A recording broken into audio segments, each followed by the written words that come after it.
আজ আবার একটা ভিডিও নিয়ে চলে এসেছি। আজকের টপিক আমাদের পোষ্যের লোম আঁচড়ে দেওয়া বা হেয়ার ব্রাশিং। আসলে আমরা যারা ঘরে কুকুর পুষি তাদের এটা একটা নিয়মিত কাজ বলতে পারেন।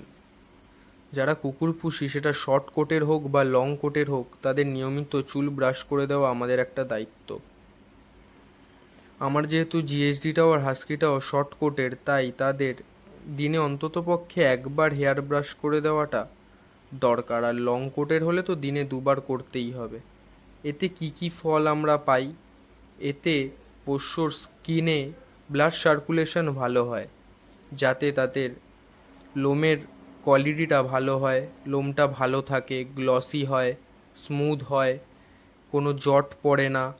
প্লাস আমরা লোমে আঁচড়াতে আঁচড়াতে এটাও দেখতে পারি যে তাদের স্কিনে কিছু হয়ে আছে কিনা। তাহলে আমাদের নিয়মিত যদি চুল আঁচড়াতে থাকি সেটা আমাদের চোখে ধরা পড়ে যাবে। আর সেটা যদি ছোটোতেই ধরা পড়ে যায়, অল্পতেই, তখন সেটা থেকে রিকভারি করা খুব সুবিধার হবে। যদি আমরা ওটা বাড়তে দিই তখন ডগেরও সমস্যা হয়। এটা আমাদের হেয়ার ব্রাশ করলে এটা আমরা দেখতে পারি। দেখুন চিকু কীরকম করছে। চিকু একদম লোম আঁচড়াতে চায় না, ওকে ধরে বেঁধে আঁচড়াতে হয়। লিও আঁচড়ে নেয় খুব সুন্দরভাবে। এই দেখুন, এরমভাবে বিছানায় তুলে দিই তাহলে আমার সুবিধা হয়। তারপর এরকম করে আঁচড়া দিই। এটা পালাতে চায় খালি, একে ধরে ধরে করতে হয়।